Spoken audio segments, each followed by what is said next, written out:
kembali lagi di channel YouTube Tor Cetara Super Mega Bintang. Di video kali ini gue memiliki konten baru nih. Namanya itu adalah Bacot Podcast. Mungkin kalian juga udah ada yang tahu ya apa sih itu podcast. Nah, di sini gue bakal membacot ngomong karena gue sering ngomong dan suka ngomong. Jadi gue menamakan konten ini tuh namanya Bacot Podcast. Banyak banget beragam tema-tema Bacot Podcast yang akan gue hadirkan kepada kalian. Seperti yang kalian udah baca di judul, kita bakal melakukan podcast itu ya sesuai judul yang kalian baca gitu ya. Dan gue juga udah ada beberapa bintang tamu, dan gue bedakan dari podcast yang lain adalah podcast ini melakukan siarannya melalui aplikasi Zoom, dan gue mendapatkan 3 orang bintang tamu, nanti 3, nanti 2, dan nanti 1.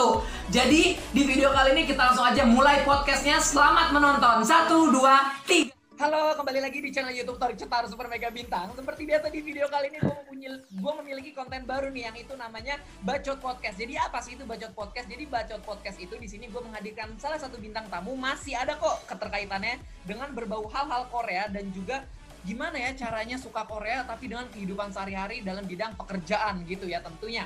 Kalau mungkin di video-video Bacot Podcast sebelumnya, di situ gue ada narasumber seorang mahasiswi jurusan Tata Rias, tapi di sini kita beralih bukan mahasiswi lagi nih, melainkan sebuah karyawan di salah satu e-commerce terbesar di Indonesia. Di sini gue tidak bisa menyebutkan, pokoknya ada lirik lagunya tuh Om Mama Mai, seperti itulah ya. Oke, langsung aja perkenalkan dirinya. Namanya di sini ada Stephanie Mita. Silakan Teh Stephanie. Halo semuanya pendengar Torik. Lo ada nama fans nggak sih, Torik? Belum ada sih, tapi namanya belum ada. Penonton cetar bilangnya gitu. Oh, oke. Jadi mungkin kenalan dulu, nama gue Stephanie. Gue usianya 29 tahun. Saat ini bekerja di salah satu perusahaan e-commerce yang cukup besar di Indonesia. Dan seperti tadi Torik udah bilang, gue juga selain bekerja itu suka hal-hal yang berbau Korea, mulai dari K-pop, drama, terus budayanya juga suka. Terus juga gue bareng Torik ikut di beberapa program terkait dengan social media supporter gitu. Nah, itu deh kurang lebih perkenalannya. Pembahasannya nih, awalnya nih gimana sih kok kita bisa kenal? Kalau aku yang nyeritain kayaknya masa sih pembawa acaranya nyeritain, coba dong. Yang yang diceritain. Kita kenal di mana sih dulu gitu? Kayaknya sih kita kenal pertama kali di Sahabat Korea ya, di Torik. Dia 2019. Jadi Sahabat Korea itu adalah social media supporternya untuk kedutaan besar Korea Selatan di Indonesia. Terus tahun 2020-nya kebetulan saya dan Torik lanjut lagi nih gitu. Nah, tapi bercabang juga ternyata, selain di Sahabat Korea, kita juga sekarang ketemu bareng di Wow Korea Supporters. Dari mana terus tuh, di Keigo. Itu dari mana? Oh iya, Wow Korea Supporters tuh dari Korea Tourism Organization. Oh, terus honorary reporter dulu dengan Korea.net. Jadi Korea.net itu official website-nya government Korea yang berbahasa Inggris. Lalu habis itu kita ke Keigo ya. Ini social media supportersnya Daegu Gyeongbok gitu. Provinsi. Ada lagi nggak? Udah ya? Pusing nih. Kayaknya kalau yang Kayaknya banyak banget. di konten Mbak Stephanie enggak ya? Yang Koka? Oh iya. Koka juga gue pernah kontribusi 1 kali sih untuk bikin kontennya si Koka itu. Iya, Torik duluan tapi habis itu gue. Gitu. Jadi cukup banyak lah acara buat Korea. Soalnya udah banyak banget organisasi yang kita ikutin gitu ya. Terus kalau mungkin ada orang juga masih belum paham nih apa itu Koreanet, sebenarnya dari semua organisasi yang paling lama kayaknya Koreanet ya yang udah ada duluan. WKS kapan tuh? Kalau gue joinnya tapi WKS dulu, Torik. WKS tuh gue dari zaman kuliah. Kalau nggak salah 2014 gue WKS. Terus Korea.net itu 2015. Gitu. Udah lama sih saya, angkatan lama. Orang masih belum pada paham aja, yang tahu ini kan yang terbaru, berarti kita tergabung di Keigo ini gitu ya. Iya, gitu. Nah, kalau WKS tuh mungkin ini sih karena programnya kayaknya bareng-bareng. Korea.net, Honor Reporter sama WKS tuh sama-sama udah lama sih. Gitu. Honor Reporter juga sebelum gua tuh masih ada lagi. Oh, masih ada lagi? Ada. Si salah satunya Mbak Lena itu duluan masuknya dibanding gua. 1 tahun berarti Mbak Lena dulu, baru Mbak Stephanie di tahun keduanya setelah itu ya? Iya. Oh, gitu.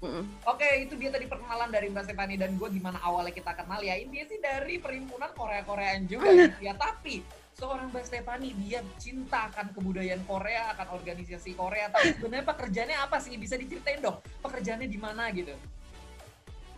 Oh, jadi kalau pekerjaan gue sih dari lulus kuliah sebenarnya gue tuh Kuliahnya jurusan join apa tuh? perusahaan kuliahnya psikologi. Oh, S1 Jadi berarti ya? malah 2 kuliah. Sebelumnya gue sempat ngambil fisioterapi D3, terus habis itu gue kuliah psikologi. Jadi ngambil kuliahnya 2 gitu, Torik, barengan. Oke, ya. Tapi sekarang kerjaannya itu lebih ke psikologinya gitu. Nah, dari awal lulus kuliah itu gue emang udah pengennya kerja jadi market researcher gitu, jadi peneliti pasar begitu. Jadi gue tuh jadi kerjanya tuh kurang lebih kayak neliti kira-kira merek ini cocoknya untuk orang yang kayak gimana aja sih. Terus kalau misalnya ada kemasan baru nih, kira-kira bisa diterima di masyarakat nggak sih? E-commerce terbesar ini nih. Nah, karena jadi market research ini kan lingkupnya luas banget, dan dari banyak hal yang gue pelajari di market research agency ini, gue suka dengan satu bidang namanya UX research. Jadi UX itu kepanjangannya user experience. Kebanyakan itu kita meneliti hal-hal yang berkaitan dengan aplikasi.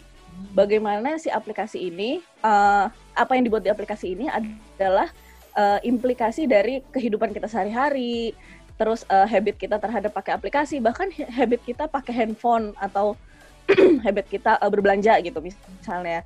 Nah, si UX research ini kebetulan dibutuhin nih waktu itu di e-commerce yang gue sekarang kerja gitu. Makanya pas gue tahu, oh gue nih dari banyaknya market research cabang-cabangnya di luar sana, gue paling suka UX research, dan kebetulan si e-commerce ini lagi buka ada lowongan dan gue ditawarin, ya udah gue coba apply gitu.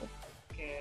Nah, Di kalau kerjaannya e-commerce tersendiri, sekarang gitu. kalau pekerjaannya tersendiri ini lebih mengkhususkan di e-commerce ini tuh, kan tadi udah dijelasin ya di awal ya dalam bidang yang udah dijelaskan tadi gitu. Nah, itu berarti ada timnya dalam pekerjaan itu. Ada timnya, dan kebetulan karena e-commerce gue ini udah cukup gede, kita satu tim tuh ada 20-an, 23, 25 orang gitu kisarannya, dan kita tuh bener-bener dibagi spesifik banget, Torik. Jadi ada tribe-tribe-nya lagi. Kayak misalnya nih, kalau orang lo belanja di salah satu e-commerce kan pasti lo buka ada home-nya dulu, terus halaman produknya, sampai lo akhirnya melakukan pembayaran. Nah, tribe gua ini cuma check out, jadi cuma di halaman keranjang sampai pembayaran. Jadi bagian home depan tuh ada orang lain lagi yang ngerjain, gue udah nggak tahu mereka researchnya apa aja gitu. Jadi bener-bener spesifik, gue di back funnel doang sekarang gitu. Nanti dalam sekian waktu biasanya sih ada rolling gitu, nanti gue bisa di rolling ke depan, bisa ngurusin communication doang gitu-gitu sih. Berarti ya, pekerjaannya walaupun kita intinya satu, tapi tetap di rolling juga sama yang lain gitu ya? Iya, betul. Dan apa sih UX experience tuh walaupun kayaknya kesannya kecil banget ya, anjir gue cuma ngurusin halaman belakangnya doang gitu. Tapi sebenarnya lebih dari itu gitu. Kayak misalnya halaman belakang tuh ada ngurusin logistik, payment. Misalnya logistik lo mau pakai kurir apa, itu gue salah satu yang neliti tuh gimana sih penggunanya kalau pakai kurir A, B, C itu kelebihannya apa, kekurangannya apa, ada pengalaman buruk atau enggak. Atau mungkin ada ide nggak mendingan kurirnya tuh menambah layanan apa misalnya kayak gitu. Jadi ada banyak banget yang diteliti gitu sebenarnya hanya di halaman belakang itu gitu. Gue jadi tahu nih yang biasanya aku hanya belanja online tuh cuman beli udah oke. Sekarang tahu di balik layar ternyata wah gitu juga ya pekerjaannya lumayan lah ya kan. Iya. Nah, bahkan ada kayak misalnya lo nambah satu button aja nih, misalnya ada tambah satu button yang lari ke halaman lain. Nah, itu bisa diteliti lagi. Apakah orang susah pakai itu? Jadi bingung atau enggak?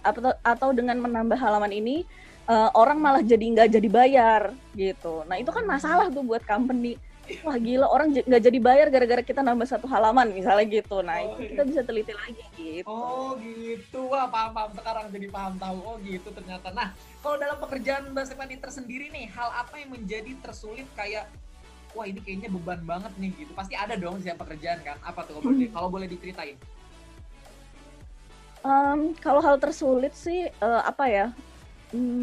Kalau yang terutama di pandemi ini sih, kebetulan kan gue tuh pergi 5 tahun sebelumnya itu kerja di agensi khusus belajar kualitatif tuh. Jadi kalau dulu di gue dibagi timnya ada tim kuantitatif, ada tim kualitatif. Jadi literally kalau lo kualitatif ya lo cuma ngerjain kualitatif, lo nggak pegang kuanti sama sekali. Nah tapi kalau sekarang itu kan tadi yang gue bilang dibagi berdasarkan journey-nya gitu, journey orang berbelanja gimana. Nah sekarang tuh gue pegang kuali dan kuanti, tapi salah satu kesulitan gue adalah karena gue nggak pernah belajar kuanti sebelumnya, jadinya belajar sama teman lain yang bisa kuanti itu jadi agak lebih susah karena kita di rumah. Dan maksudnya kayak lo set meeting juga, gue udah pernah coba set meeting tapi tetap aja kan beda lo ngejelasin secara langsung sama via meeting kayak gini. Terus kalau dari segi kualnya, karena kualitatif itu kan kebanyakan interview, terus misalnya bikin focus group discussion, dan interview orang lewat telepon tuh ya PR gitu, kadang-kadang mereka sambil makan, sambil ngapain, jadinya kurang fokus gitu. Mungkin itu kesulitan sekarang, especially during pandemic ini gitu.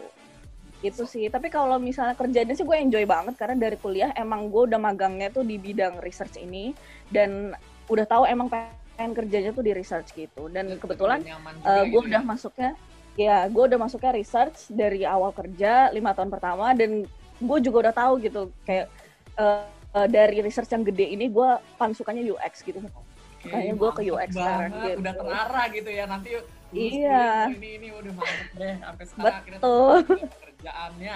Nah, kenapa aku pengen membahas mengenai pekerjaan Mbak Stephanie di Bacot Podcast gitu ya? Karena aku lihat kemarin sih, beberapa minggu yang lalu Mbak Stephanie itu sempat bikin story di Instagram yang banyak banget sih orang yang nanyain kerjaan gue bagian apa, bener kan ya? Sampai capek sendiri di sini kan.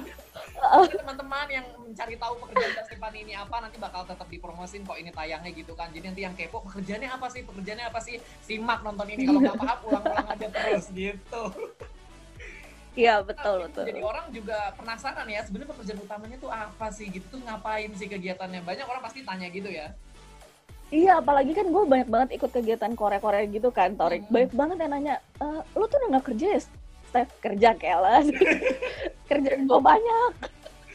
Gitu. Nah berarti kalau di e-commerce itu untuk bagian yang bahkan yang tadi dibilang ya, dari halaman depan, habis itu ke keranjang, ke payment, pembayaran, itu orang pun beda-beda. Dan itu hanya dalam hal itu aja.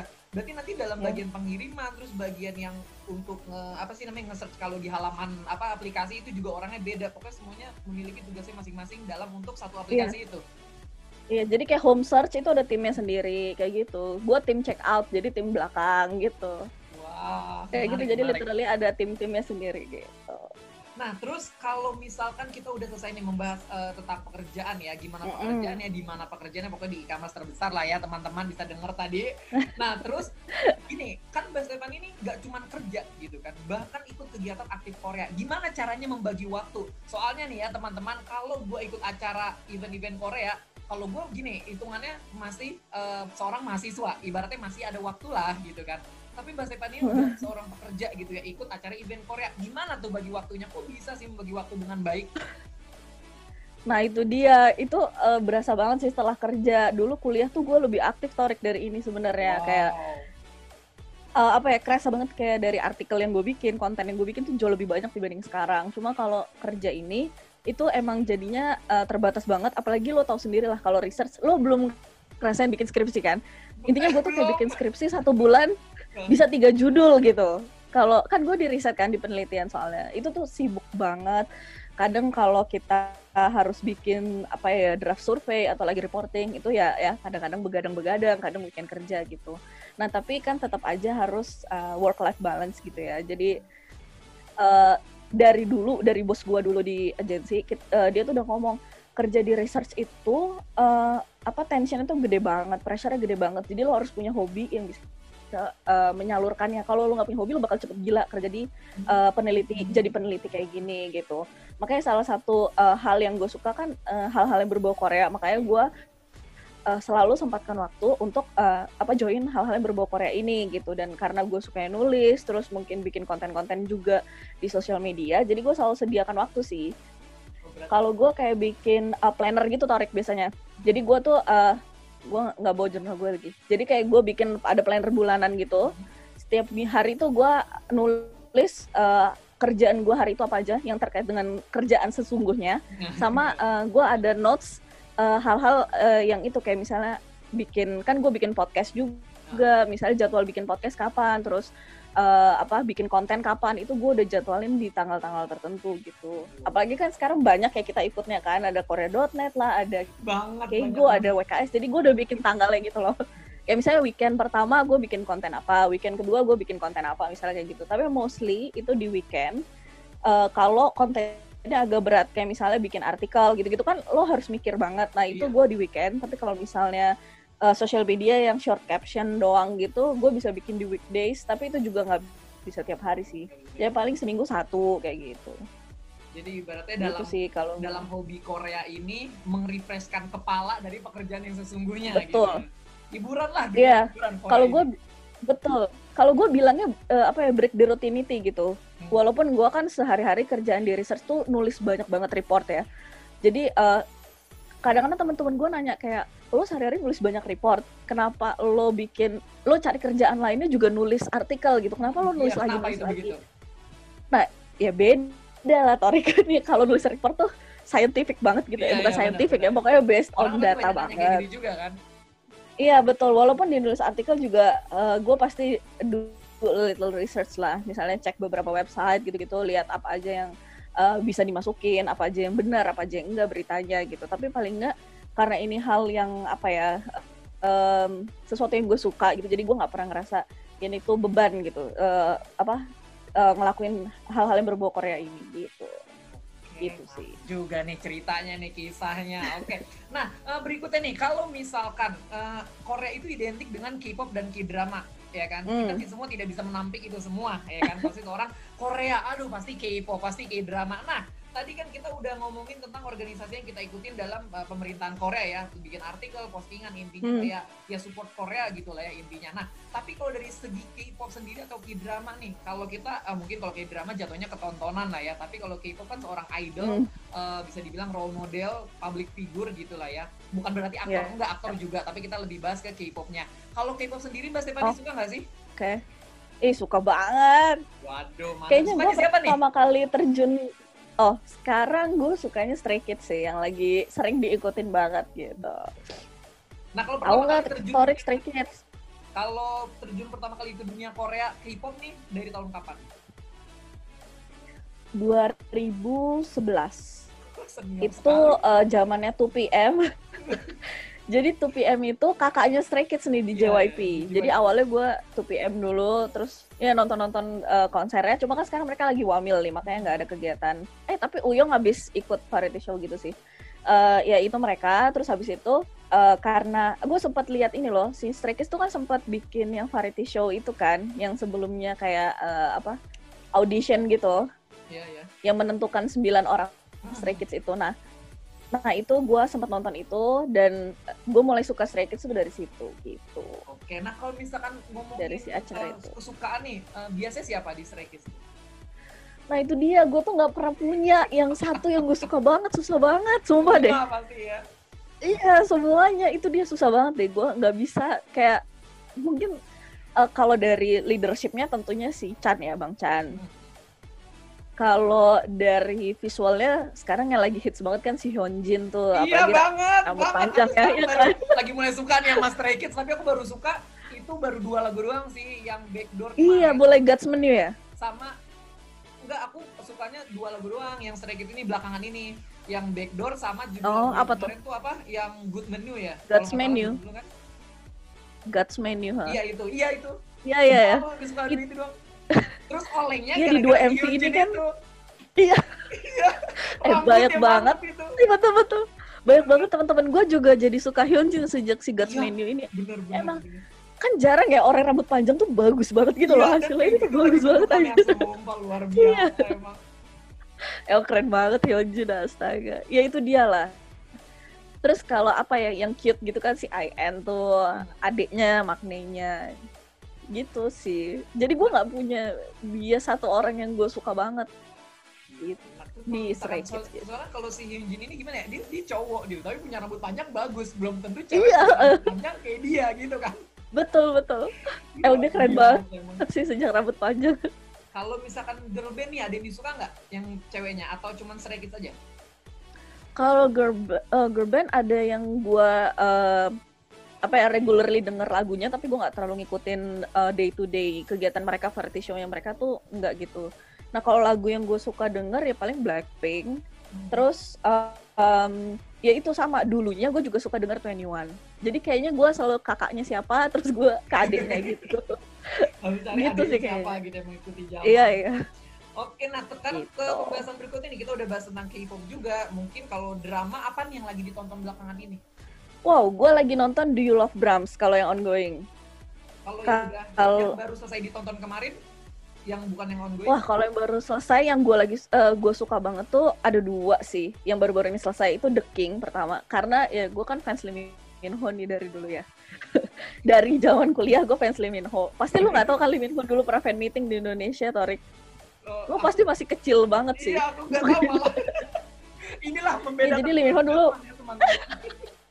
Lee Min Ho pernah fan meeting di Indonesia dan gue itu nonton. Terus yang The King nih gue juga suka banget sama The King. Gue sampai beli album OST-nya gitu kemarin. Wow. Jadi OST The King, iya biar puas ngeliatin Oppa kan. Fotonya kan gede-gede. Itu dramanya menceritakan tentang apa sih? Kurang lebih aja. The King tuh ini loh, dia fiksi gitu sih. Jadi ceritanya ada dunia lain, dunia paralel. Namanya Daehan Jaeguk. Lo harus nonton sih. Itu abis itu lo pengen ke Daehan Jaeguk tapi nggak ada. Gue bilang sama Mbak KTO kan, Mbak gimana kita adain tour Daehan Jaeguk lah tahun depan. Gue bilang gitu. Maaf nih gimana cara masukinnya. Gitu. Oke, terus sekarang kita bahas ke culture nih, ke kebudayaan nih. Kalau boleh, Stephanie pernah ikut berkegiatan budaya Korea, mungkin les bahasa, les tari, atau les musik Korea? Kalau budaya sih gue cuma pernah les bahasa doang sih, itu ya bukan literally budaya sih. Ya kalau kegiatan kebudayaannya gue sering ikut sih. Misalnya KCC ngadain acara, atau di Koreanya juga gue ya beberapa kali ikut, tapi nggak pernah ikut kelas misalnya belajar alat musik, nari, kayak gue nggak pernah ikut sih, cuma kelas bahasa. Dan itu kan di kampus lo dulu ikutnya. Nah, nanti pembahasan kampus beda lagi. Iya. Dan lo tau nggak sih? Ada jurusan Koreanya udah gitu aja. Nanti kalau teman-teman kepo, nanti penjelasannya kita berbeda gitu. Tapi tau nggak sih kenapa gue ngambil kelas bahasa di cabang yang di kampus lo itu? Karena bokap gue itu dulu kan kerja di perusahaan yang dimana dia harus training di Korea selama sekian bulan, gue nggak tahu. Nah itu bokap gue bilang, jadi dulu itu direkomendasi kedutaan Korea itu lesnya di situ. Makanya habis itu gue, gue ambil cabang yang gitu aja gitu. Dulu sebelum ada Sahabat Korea 2019, dulu ambasador kita, bapak kita tuh Pak Kim, itu sering mondar-mandir ke kampus aku loh. Cuman kan Sahabat Korea belum ada. Oh, jadi nggak tahu ya? Iya. Terus biar udah ada, pandemi, masa jabatannya berakhir. Oh ya udah deh. Iya. Aduh. Kita melipir sedikit nih ke masalah pariwisata. Kenapa teman-teman masalah pariwisata? Karena gini nih, mungkin ini kita bakal tiba-tiba aku kepikiran aja gitu ya. Tadi sebenarnya aku udah sempat briefing Mbak Stephanie, kita nggak bakal, bukan gini nih, aku nggak ngasih tahu Mbak Stephanie bahwa bakal ngebahas tentang ini. Cuman karena tiba-tiba kan Mbak Stephanie ini senior aku lah ya di dunia pariwisata Korea gitu, di KTO. Jadi kayaknya bahas pariwisata boleh juga nih ya, masalah Oke, kita sekarang bahas langsung ke pariwisata Korea gitu ya. Nah, kalau boleh tahu nih Mbak Stephanie itu ke Korea pertama kali tuh tahun kapan? Tahun 2014, Torik. Dan itu ceritanya seru banget. Nah, jadi 2014 ya. Nah, pas lagi 2014 pertama kali ke Korea, berarti umur aku 14 tahun. Otomatis kalau orang yang baru pertama kali ke Korea mengalami namanya culture shock, apalagi kita beda budaya, beda bahasa, dan beda segala hal macam lainnya gitu lah ya. Bisa diceritain dong pengalaman uniknya yang pertama kali ke Korea? Pertama kali tuh gue cukup kaget saat makan, karena lo bener-bener, gimana sih, kalau di Indonesia kan walaupun makanannya banyak, lo tuh setiap piring ada sendoknya sendiri gitu kan. Sementara di Korea tuh kan, gitu ya. Iya, lo mengambil pakai sendok masing-masing lo gitu. Kayak gue awalnya kaget banget itu. Jadi lo pakai sendok sendiri gitu, nyeduk di makanan yang sama gitu. Tapi gue setelah itu baru tahu kalau ternyata filosofinya adalah makan itu lebih dari lo makan doang, tapi kayak ada kekeluargaan di situ, ada kebersamaan di situ gitu. Dan kalau di Korea kan makan bareng itu meaningful banget. Biasanya hanya orang-orang yang dekat yang makan bareng gitu. Gitu sih, selain minum bareng ya, makan bareng kan juga. Iya benar. Nah terus interaksi sama orang asing nih 2014 itu udah ada belum sama orang Koreanya gitu? Dan hal Nah, mengalami kaget itu pastinya dia. beda dong kalau misalkan sama orang Korea yang udah ke Indonesia Hmm. sama bener-bener orang Korea tuh di Korea gitu. Interaksi pernah atau gimana tanggapannya gitu? Orang mereka tuh seperti apa gitu? Nah, dulu tuh gua pertama kali 2014 itu kan sama adek gua doang dan kita pakai tour. Jadi gua nggak terlalu banyak interaksi dengan orang lokal kecuali beli-beli doang. Kalau beli-beli doang mah ya gue juga bisa sih yang simple-simple gitu. Terus apa ya yang gue notice adalah mereka tuh kasirnya ramah-ramah banget kalau yang gue temuin ya. Tapi gue dulu bener-bener cuma ke apa tourism yang mainstream doang kan di sana. Gue nggak tahu di tempat lain gimana. Tapi yang gue rasain tuh mereka ramah-ramah banget dalam melayani pelanggan gitu. Apalagi pas di kasirnya. Kalau di sini kan kadang-kadang ya nggak semua. Kita kan nemu kasirnya sambil main handphone lah, sambil ngobrol sama temennya lah. Nah di sana tuh gue nggak nemu itu. Oke, berarti di sana tuh ibarat pertama kali langsung beranggapan positif lah ya, intinya orang-orangnya banyak yang ramah juga dalam segi kasir dan yang lain-lainnya. Nah, kalau ngomongin dulu nih objek wisata pertama kali yang Mbak Stephanie datangin di tahun 2014 itu di mana? Dan bisa diceritain wisatanya begitu itu apa sih? landing, ya begitu landing itu gue ke Nami Island. Langsung ke situ. Di Chuncheon. Iya, langsung ke situ. Emang rutenya kayak gitu. Itu langsung ke Nami Island, itu summer 2014. Dan dari situ gue suka banget sih sama Korea. Walaupun gue nggak nonton Winter Sonata ya, tapi gue suka banget sama Nami Island. Pasti terkenal Winter Sonata. Terus aku aja Winter Sonata tuh apaan? Gak tahu, Nami Islandnya tahu gitu.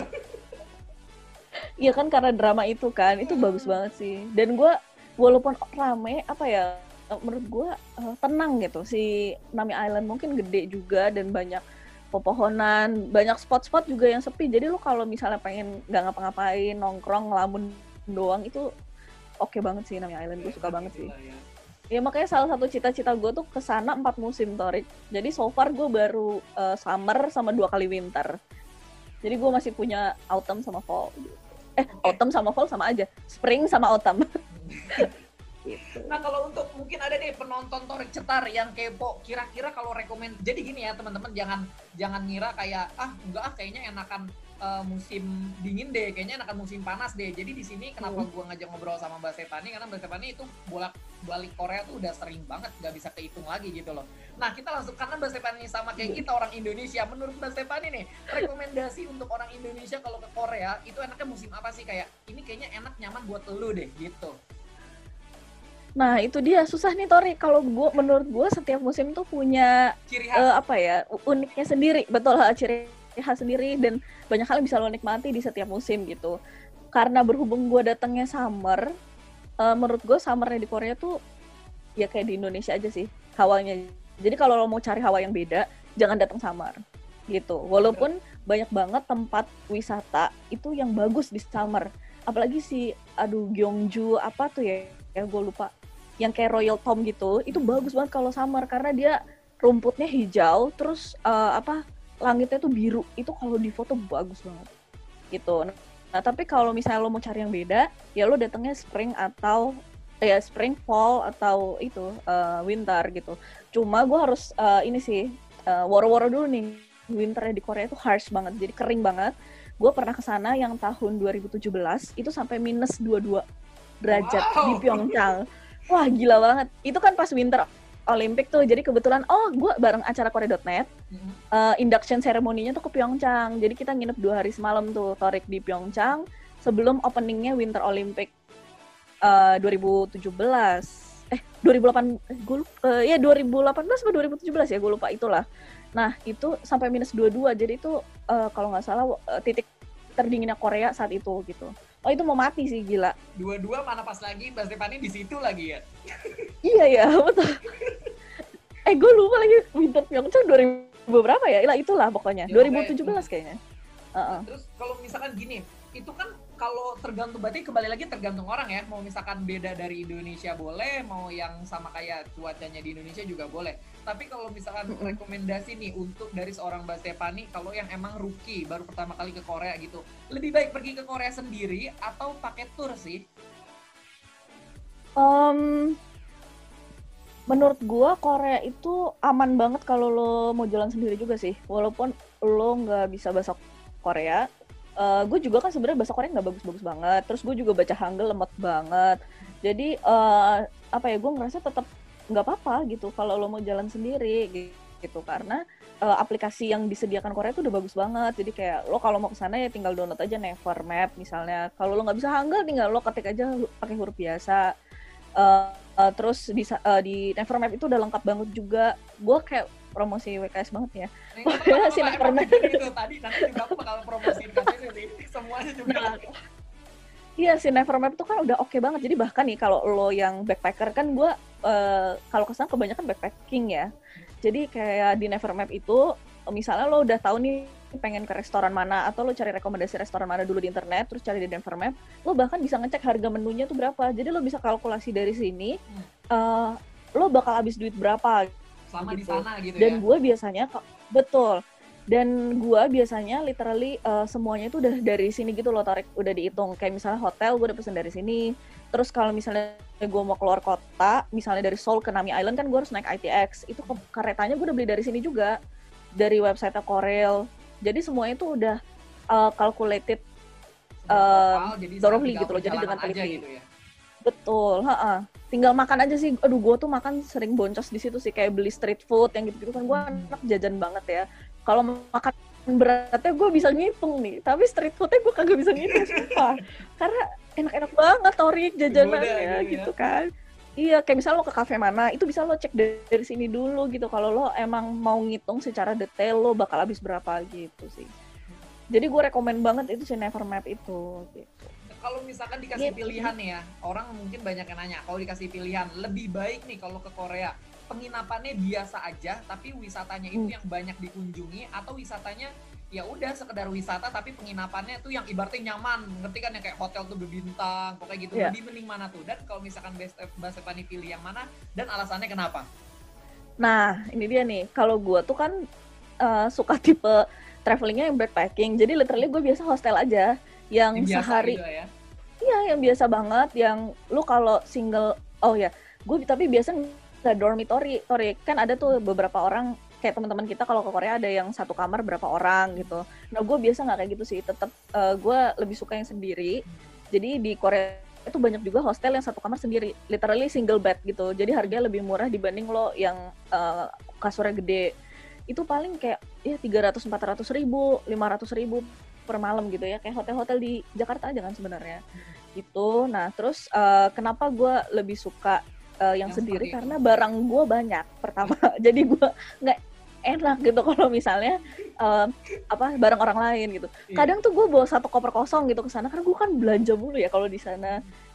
Just tip lah, jarang sih gue just tip, tapi barang gue sendiri tuh udah banyak banget kalau dari sana. Terus udah gitu kenapa yang hotel nggak terlalu mahal, karena gue tipe travelernya itu yang suka pack schedule gitu loh, literally dari pagi sampai malam gue selalu punya schedule yang udah rapi, terus banyak banget tempat yang dikunjungi. Jadi gue sendiri jarang stay di hotel gitu, makanya kalau bayar mahal-mahal gue ngerasa sayang uangnya gitu loh, karena gue nggak menikmati fasilitasnya juga. Betul, karena gue kan tipe yang penting ada tempat tidur gitu, kayak gitu sih. Lu mau tahu daerah mananya juga nih favorit gue nginep? Boleh dijelasin biar kita penonton Torik kita mungkin tahu, mungkin rekomendasi yang terbaik nih. Sekali lagi ini senior di WKS ya, tourism nih udah sering banget, jadi dengar omongannya baik-baik. Oke. Kalau misalnya senior, ada yang lebih senior, tapi ini preferensi gue ya. Iya, oke. Jadi kalau gue lagi pengen traveling yang yang tenang, gue nggak buka just tip. Nih dalam konteks buka just tip dan tidak buka just tip ya. Kalau nggak pengen buka just tip, gue lebih suka di daerah Dongmyo. Jadi Dongmyo itu di Dongdaemun area gitu. Tapi ada haltenya sendiri namanya Dongmyo. Di situ ada namanya Seoul and Hotel, judulnya hotel tapi murah. Kayak lo kalau berdua itu paling 600 ribu gitu. Terus enaknya si Dongmyo ini adalah ada bus dari airport. Jadi kalau lo dari Incheon, kalau lo naik subway kan ribet ya bawa koper gede-gede, karena lo harus transit di Seoul Station nih. In case lo nggak nginepnya di Seoul Station area, misalnya lo nginep di Myeongdong kan lo harus transit. Dan gue pernah pengalaman bawa koper gede transit itu ribet banget. Belum lagi tangga subway kadang rame orang gitu-gitulah. Makanya gue sukanya kalau dari Incheon itu biasanya naik bus gitu, dan Dongmyo itu punya station. Nah tapi in case lo punya just tip, buka just tip, mendingan nginep di Myeongdong sih. Jadi gue ada satu hostel yang gue suka, nginepnya di atasnya Etude House, lo bayangin. Jadi Etude House, terus di sebelahnya itu literally di Myeongdong Street, shopping streetnya itu. Jadi atas Etude House, terus lo bisa melihat kayak ada Laneige di depan lo, ada Nature Republic gitu-gitu. Jadi kalau lo capek, nah enaknya just tip di situ adalah gue nggak pernah masukin list just tip itu di itinerary gue. Jadi gue akan beli-beli barang just tip hanya malam. Jadi traveling gue tidak terganggu gitu loh. Jadi acara gue mau kemana itu nggak terganggu. Selama gue jalan kemana, gue nggak pernah mau beli barang just tip karena gue ingin menikmati the moment gitu, menikmati suasananya, me time dengan diri gue gitu kan. Esensi dari traveling adalah itu gitu. Nah untuk malam gue fokusin ke just tip. Dan kalau lo nginep di Myeongdong, in case lo misalnya pesanan lo banyak nih di Nature Republic, lo pusing bawanya, lo tinggal taruh aja di hostel lo dulu, abis itu lo turun lagi, terus lo belanja lagi, kayak gitu sih. Gitu, makanya nginep di Myeongdong kalau mau buka just tip. Oke, terus berikutnya nih, mungkin ada orang juga yang bertanya, kalau kita nggak usah ngobrolin yang berapa sih biaya ke Korea. Jujur kalau setiap orang pasti relatif ya, beda-beda. Ada yang pengen sesuai kebutuhan juga, jadi kita juga nggak bisa ngomongin biaya karena mungkin Mbak Stephanie pun nggak bisa menjawab karena siapa tahu kebutuhan Mbak Stephanie di Korea sama kalian pada beda ya kan. Tapi di sini kita pengen ngomongin tentang komunikasi nih. Soalnya kan orang tidak jauh dengan internet atau kartu SIM, bisa dibilang gitu ya, kartu SIM di SIM card di HP gitu. Nah kalau ada nggak tips-tips atau misalkan rekomendasi kayaknya lebih baik nih SIM-nya ini loh, atau kayaknya lebih baik ganti di Indonesia dulu loh, atau mungkin salah satu rekan kita nih di WKS, Putri Ayu, Mbak Putri, kalau dia lebih prefer rekomendasiin ganti kartu itu di Indonesia dulu, jangan di Korea. Jadi di Korea itu bener-bener kayak ya udah lu tinggal ke hotel aja istirahat kalau nyampe di sana. Nah tapi kalau prefer dari Mbak Stephanie gimana nih? Jadi gue kan kebanyakan datang ke Korea itu Januari ya, Torik. Pas Januari itu ada namanya Korea Grand Sale. Jadi sebulan itu banyak banget barang sale di Korea. Dan seperti gue udah tadi bilang, gue kebanyakan tuh Januari. Tuh teman-teman Januari ya, sampai Februari biasanya tuh ada. Ya kalau ke Korea winter, sekitar Januari Februari coba cek dulu Korea Grand Sale di KTO, ada infonya. Nah itu banyak banget hal-hal yang diskon di situ. Dan salah satu itu SIM card. Makanya gue kebanyakan SIM cardnya itu dari Korea karena tadi udah gue bilang, gue kan merencanakan sebelumnya rata-rata tuh dari Indonesia, dan pesan SIM card itu udah bisa dari Indonesia, Torik. Pesan SIM card Korea itu udah bisa dari Indonesia. Jadi begitu gue di Incheon, gue langsung ngeprint bukti bookingnya, terus nanti dikasih SIM cardnya gitu. Nah kalau kayak Putri kan dari Indonesia, gue belum pernah coba sih pakai SIM dari Indonesia karena so far itu dia, karena ada diskon itu jadinya murah banget untuk biaya internet unlimited selama misalnya gue let's say seminggu di Korea gitu. Makanya gue selalu pakai SIM card Korea. Tapi kalau traveling ke negara lain itu gue biasanya emang dari Indonesia sih. Kayak misalnya Eropa itu gue biasa pakai nomor dari Indonesia, terus gue pakai XL kan punya gue lupa deh namanya apa tuh, yang lo tinggal beli untuk di luar negeri di Eropa misalnya berapa hari. Nah itu gue pakai dari Indonesia gitu. Cuma Korea karena Grand Sale itu sih jarak terusnya lebih murah, jadi gue pakai si Grand Sale itu. Gue pernah pakai dua-dua. Gue pernah pakai si SK Telco sama satu lagi gue lupa lagi namanya KT ya. Nah itu dua-duanya nggak ada masalah sih di gue. Gitu. Jadi gue pernah pakai dua-duanya dan dua-duanya oke aja di gue. Gitu. Dan internet itu menurut gue cukup penting kalau lo traveling sendiri, nggak pakai tour, apalagi kayak gue nggak bisa bahasa Korea. Karena traveling itu bukan cuma traveling internet itu bukan cuma lo buat update di sosial media doang sih. Kayak misalnya lo kesasar, lo cek Nevermap, atau misalnya lo nggak bisa ngomongnya, lo tinggal taruh aja di Google Translate ngomong, nanti kan keluar bahasa Koreanya kayak gimana gitu sih. Ya, dan sebenarnya kalau untuk masalah pariwisata udah lengkap ya di website KTO, kalian tinggal kunjungin aja. Iya betul. Di situ dan juga ada buku panduannya, kalau bingung, ada aplikasinya juga. Ya, dan kalau bingung tentang traveling Korea, lo mau nanya-nanya KTO juga bisa. Iya. Telepon aja KTO-nya. Gue juga sering gitu kok kalau misalnya gue mau traveling, Mbak, mendingan gue ke ski resort yang ini atau yang ini ya. Karena waktu gue misalnya cuma ada sekian jam. Atau gue lagi nginep di sini mbak, abis itu tujuan gue ke sini, mendingan gue ke sini dulu apa ke sini dulu. Nah itu gue kadang nanya kok ke KTO gitu. Jadi hampir setiap gue traveling ke Korea, gue pasti selalu hubungin KTO atau gue main ke kantor KTO karena kan mereka tuh punya kayak buklet panduan wisata gitu kan, dan di bukletnya tuh suka banyak kupon-kupon gitu, Torik. Kan tadi Mbak Stefani bilang ke kantor KTO. Aduh, mungkin orang-orang nggak ada yang tahu nih. Di mana tuh kantor KTO? Oh, kantor KTO itu di Wisma GKBI yang di dekat seberangnya Atma Jaya itu loh. Iya, Plaza Semanggi, Atma Jaya seberangnya situ. Nah, lantainya gue lupa, silakan cek aja di website-nya. Teman-teman. Gue lupa. Lanjutkan. Iya. Nah, gitu. Nah, mereka tuh kan kalau lo mau ke Korea, lo bilang aja ke mereka. Biasanya gue telepon dulu sih, Mbak, gue mau ke Korea nih gitu. Nanti kalian bawa visa, terus udah gitu lembaran visa, fotokopinya, terus tiket pesawat, hotel. Nanti abis itu mereka bakal ngasih lo buklet panduan gitu tentang wisata Korea. Lo tinggal bilang sih lo mau kemana aja. Kalau misalnya lo kayak mau ke Busan atau apa, mereka punya buklet khususnya. Terus kalau misalnya teman-teman di sini kan pasti banyak yang Muslim, tinggal minta aja buklet yang halal tuh, ada juga restoran halal. Dan itu biasanya mereka tuh ada kupon-kupon gitu, Torik, kupon-kupon diskon buat gue yang backpacking biasanya. Itu kan berguna banget ya. Jadi gue sering banget deh pakai pertama. Iya, salah satunya yang gue pernah pakai tuh Nami Island. Diskon Nami Island tuh ada, terus diskon Petit Prange itu juga ada. Terus apa lagi ya? Banyak banget deh. Terus kadang ada souvenir-souvenir gitu juga, kayak lo kalau ngasih kupon itu dapat souvenir kalau lo berkunjung ke salah satu tempat atau tourism object gitu. Kayak gitu, makanya mainlah ke KTO. Wah, sangat menarik ya cerita kali ini. Pengen banget sih main ke KTO, apalagi bikin konten ya. Cuman aku masuk PKS, pandemi datang. Iya. Iya nih, lagi susah. Iya, aduh. Udah, untungnya selamat kita kemarin opening dapat ya, 2020. Awal-awal. Iya, pas banget ya abis itu. Banget. Setelah itu udah bersyukur deh. Tapi yang acara kedua itu nggak jadi kan, karena yang pandemi udah mulai masuk gitu. Yang di hotel iya, ya kan? Nah, terus yang ini nih, kita bahas lagi tadi udah masalah komunikasi, terus masalah tempat tinggal juga udah, masalah apa tadi, kalau keuangan nggak kita bahas ya, karena tiap orang juga beda-beda. Sekarang kita bakal membahas tentang transportasi. Nah, yang paling diperhatikan tuh apa sih kalau naik transportasi di Korea? Itu yang pertama, nanti bisa langsung dijawab. Terus yang kedua nih, kita tahu ya negara Korea sama Indonesia ini beda, jelas beda ya, maju sama negara ya berkembang. Yang membedakan tuh, tapi ini yang membedakan ini pertanyaan kedua yang pas lagi Mbak Stefani tuh datang pertama kali ke Korea ya, kayak langsung ngebeda, oh ini beda banget dari Indonesia, oh tapi kayaknya ini lebih mending di Indonesia deh ketimbang di Korea, pasti ada dong perasaan kayak gitu, ya kan? Oke, silakan diceritakan.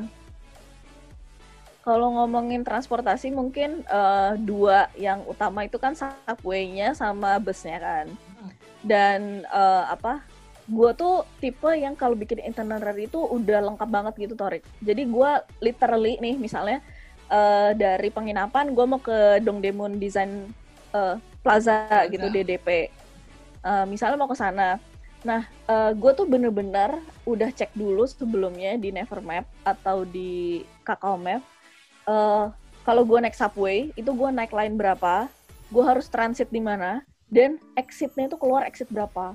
Jadi gue udah literally nulis di itinerary gue sesimpel itu. Betul. Jadi dari Indonesia itu gue udah kapan-kapan gue bisa share sih kalau itinerary gue tuh literally sedetail itu gitu. Jadi misalnya ada hal-hal yang harus diperhatikan pas keluar exit berapa gitu, itu gue udah tulis semuanya di situ. Berarti gini Mbak, karena gue nggak pengen. Misalnya gini, Mbak Stefani di Korea ini seminggu, anggaplah 7 hari gitu. Berarti tiap hari itu dibikin masing-masing. Biasanya gue bikin mostly udah satu hari itu gue bikin bebas, gue mau ngapain aja kayak gitu biasanya gue. Nah itu tuh bener-bener sampai exit berapanya kenapa udah gue tulis, karena gue nggak pengen pusing, karena lu kalau naik subway Korea itu kan satu exit antara exit 1 sama exit 2 misalnya itu jaraknya kalau lo jalan kaki bisa 1 kilometer. Coba cuy, capek di jalan kan gitu. Makanya kayak dan misalnya Dongdaemun gitu ya. Betul, iya di kayak Dongdaemun Design Plaza aja kalau nggak salah exitnya tuh udah 14. Jadi lo harus tahu dulu lo mau kemana gitu, dan lo mau ke mananya gitu. Kalau misalnya nih, let's say gue Dongdaemun Design Plaza tuh gue suka banget seberangnya. Jadi gue suka banget foto Dongdaemun Design Plaza dari depan. Nah biasanya gue keluar either exit 13, exit 14 gitu. Nanti kalau mau di bawah, kalau nggak salah exit 23 atau 12 itu di bawahnya pas DDP kayak gitulah. Tergantung lo lagi pengennya gimana. Berarti udah dicari Iya. dulu gitu Nah, ya, mau keluar di pintu mana, naik dari iya, mana. Jadi di sana tinggal melaksanakan aja, tapi rancangannya udah kita betul. buat. Iya, terus kayak transitnya lo harus ke line apa, line warna apa, itu gue udah cek semua di Indonesia, gue udah tulis rapi gitu, jadi biar di sana gue udah nggak sibuk nyari ini harus kemana, terus patokannya apa gitu-gitu gue udah nggak. Nah, terus si subway itu enaknya kan cepet ya, karena nggak kena macet. Terus lo kalau janjian sama orang memperhitungkan waktunya tuh enak banget, dan mereka kan juga nggak telat anyway, itu enak kayak subway. Tapi nggak enaknya adalah tangganya cuy. Tangganya tuh ya Allah banyak banget. Ya itu dia, jadi kalau lo bawa koper gede atau lo lagi pack traveling yang seharian itu jalan banyak jalan, ya kayak misalnya lo ke Nami Island deh, let's say Nami Island aja lo jalan-jalan gitu kan, terus lo naik ITX nggak apa-apa, tapi habis itu lo naik subway lo harus naik turun tangga, kadang nggak ada eskalatornya kayak gitu. Nah itu nggak enaknya subway, tapi di sisi lain lo bakal cepet banget. Nah terus kalau bus, sebenarnya gue tuh selalu nyari bisa bus dulu atau enggak, sama lihat trafficnya sih, jam-jam sibuk atau enggak. Kalau bus tuh enaknya karena lo tinggal di haltenya aja kan, halte, dan kalau lo transit lo cuma turun terus tunggu aja bus berikutnya, bus nomor yang lain gitu. Jadi lo nggak naik turun tangga, jadi enak banget kalau lo bawa barang banyak atau lo nggak habis jalan-jalan jauh juga. Nah bus itu salah satu keenakannya adalah lo bisa lihat pemandangan Koreanya cuy, karena lo kan kota-kota gitu. Nggak di subway, nggak di bawah gitu. Jadi gue sebenarnya tuh lebih suka bus gitu dibanding subway. Cuma kalau lagi macet itu sih, lo mau nggak mau subway. Karena negara gitu. maju pun bisa tetap macet, itu tidak bisa dipungkiri ya kan. Iya, apalagi jam pulang kantor. Lo jam pulang kantor Seoul sekitar Hanggang, waduh rame banget cuy. Terus Sudirman lah ya. Nah salah satu yang keren lagi, aduh gue lupa deh, itu di aplikasi Nevermap apa di Never apa Kakao gitu. Jadi bus itu lo bisa ngecek berapa kursi kosong yang mau datang. Gimana sih ngerti nggak lo? Jadi misalnya lo nunggu di halte, terus ada bus yang mau lo tungguin, berapa menit lagi sampai, dan di bus itu ketahuan berapa kursi kosong.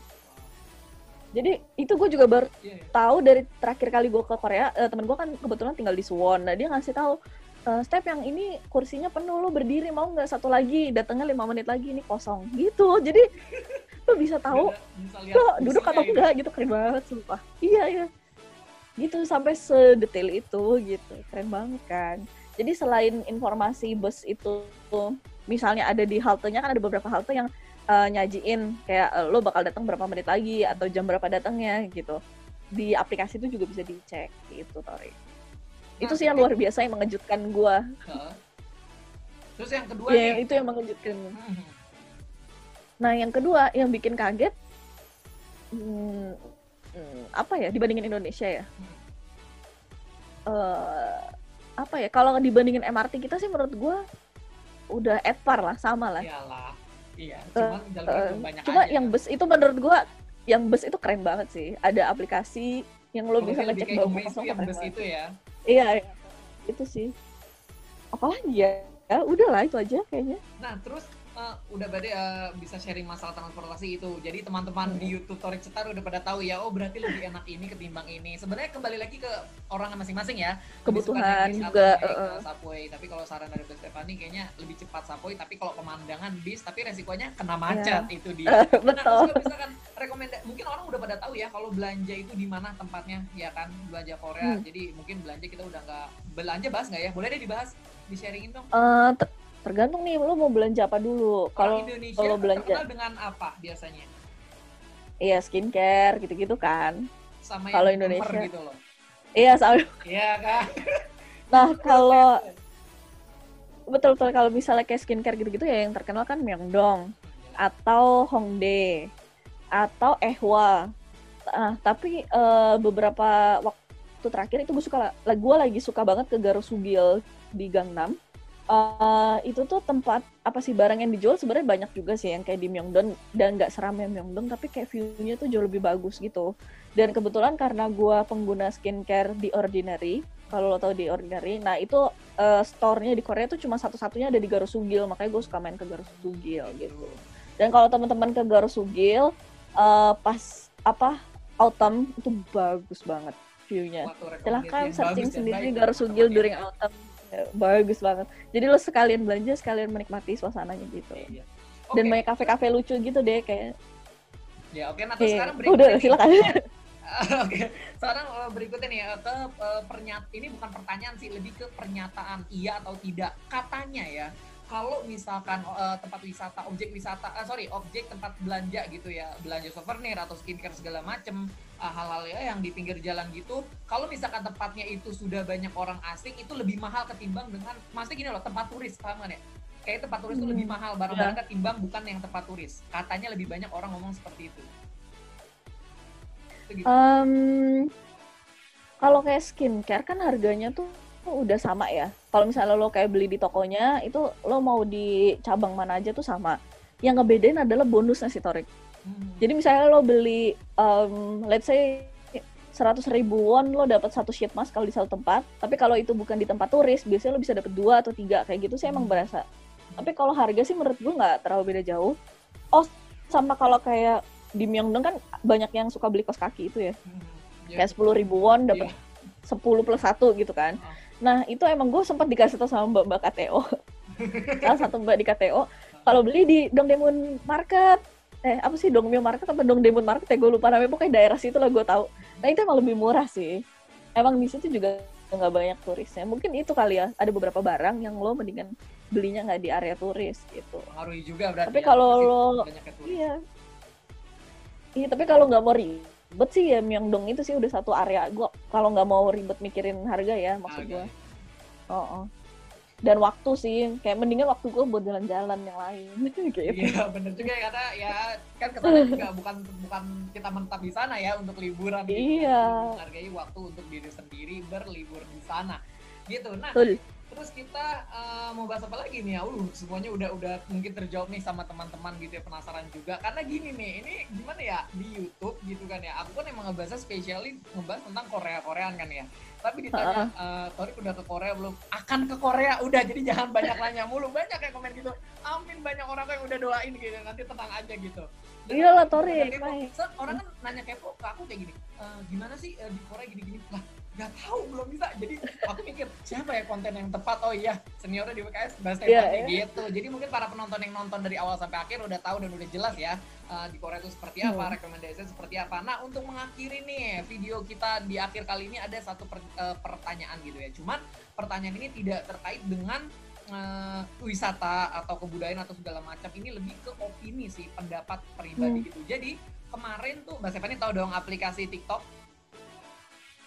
Ya TikTok tahu juga banyak tiktokers ya. Jadi mungkin Mbak Stephanie nggak tahu nih udah tahu atau belum. Jadi sempat ada warga negara Filipina yang membuat tato tuh Jepang, belum tahu ya. Nah dia kayak K-popers juga, cuman dia diserang sama netizen Korea karena itu ya tahu sendiri lah ya masa lalu sejarah antara Korea dan Jepang seperti apa gitu kan. Nah dia dikecam si orang ini, si tiktokers gini sama orang Korea gitu. Emang nggak semua, beberapa bilang bahwa ini gimana ya, obrolan ini sih tidak rasis, cuman ini dengan yang ada udah kesebar di internet gitu loh. Banyak orang Korea yang bilang bahwa kita kan termasuk Asia Tenggara nih ya, Indonesia juga termasuk kan, apa yang di negara Filipina juga. Nah orang-orang Korea tuh berpendapat bahwa orang Asia tuh di bawah mereka gitu ya. Nah selama Mbak Stephanie di sana itu apa ya, pemikiran itu ada nggak sih orang-orang yang emang rese seperti itu, yang ibaratnya kayak sinis, ini orang Asia Tenggara bukan sama kayak gua, ibaratnya gitulah ya. Itu yang pertama. Terus yang kedua, pandangan Mbak Stephanie tersendiri dengan pembedaan kasta, bahwa karena ada aja beberapa orang Korea itu menganggap Asia Tenggara itu di bawah mereka gitu ya, padahal kita ya sama-sama Asia, apa salahnya sih gitu. Nah itu gimana tuh pendapatnya untuk mengakhiri sesi video kali ini, gimana, silakan. Mungkin karena gue kesana cuma traveling ya, yang beberapa hari, dan biasanya gue kesana tuh karena ada acara. Ya gue 2 kali kesana kan karena acara Korea.net gitu kan, yang emang sih gue ketemu orang Korea, tapi eventnya itu di saat orang-orang internasional juga datang gitu, jadi nggak dari Indonesia doang, dan negara lain banyak. Jadi gue nggak pernah ngerasain kayak gitu. Dirasiskan gitu berarti nggak pernah gitu? Nggak. Nah tapi itu konteksnya karena gue ada di acara yang pesertanya tuh dari internasional ya. Terus kalau selama gue traveling kan gue cuma ya sehari-hari cuma jalan, interaksi sama orang Korea juga nggak banyak gitu. Paling kalau lo belanja sesuatu, kalau lo beli tiket, Terus di hotel juga paling sama resepsionisnya doang. Jadi gue juga nggak terlalu ngerasa gitu loh. Tapi itulah di konteksnya karena gue traveling dan gak banyak interaksi sama orang Korea aja. Mungkin kalau yang kerja bareng atau apa gitu mungkin lebih bisa ngomong lah gitu. Kalau gue kan karena cuma sebentar doang gitu. Gitu, tidak terlalu jauh gitu kan ya. Dan mungkin perasaan itu juga beda-beda karena banyak orang juga yang merasakan dirasiskan lah, diapalah. Berarti itu kembali ke orangnya masing-masing tujuan di Korea itu apa. Gitu kan, karena Mbak Stephanie kayaknya gitu deh. Traveling gitu ya, bukan urusan bisnis atau mungkin berkomunikasi dengan orang sana seperti itu. Oke, mungkin obrolannya sampai sini dulu. Terima kasih nih banyak, sangat menarik sekali pembahasan seputar dunia Korea. Oh iya, sebelum itu aku juga mau ngasih tahu nih kalau misalkan teman-teman semua nih ada yang ingin les bahasa Korea gitu ya, atau les kebudayaan atau les kebudayaan, tari tradisional Bucecum atau gaya gem, itu bisa les di KCC ya, atau Korean Cultural Center Indonesia. Adanya di mana sih? Di Equity Tower lantai 17 kawasan SCBD Jakarta Selatan. Bisa cek aja di websitenya di kcc.id. Kalau tidak salah itu cek aja di Google. Pokoknya ada di situ. Kalau kalian pengen berminat dalam kebudayaan Korea gitu ya. Nah, terus kalau misalkan dalam pariwisata nih, aku juga tergabung dalam WKS juga sama kayak Mbak Stephanie, tapi karena aku udah bilang ke KCC, coba dong Mbak Stephanie, ayo KTO. Nah, teman-teman kalau misalnya mau ke Korea, terus apalagi kalau sendirian, terus bingung mau kemana, bisa kontak KTO.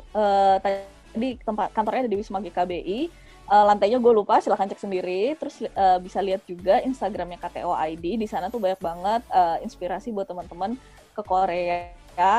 Misalnya kafe, tempat objek wisata, baik itu mainstream, anti mainstream, ada semua di situ. Terus KTO juga barusan launching booklet khusus orang Indonesia, travel guide itu khusus orang Indonesia. Ada tempat apa di share di situ, ada atraksi di Korea apa aja yang bagus, tempat-tempat instagramable, sampai restoran-restoran misalnya apakah itu halal, muslim friendly, itu dijelasin di situ semua. Jadi cek aja KTO sebelum ke Korea gitu. Oke, intinya sih jangan lupa ya teman-teman pakai hashtag aku dan Korea, ke Korea aja, visit Korea, imagine your Korea. Oke. Korea. Terima kasih banyak ya jadi bintang tamu kali ini bersama Bacot Podcast bersama Torik Cetar. Oke, terima kasih banyak. Oh ya teman-teman, jangan lupa untuk like, komen, dan juga subscribe channel YouTube ini. Dadah, annyeong.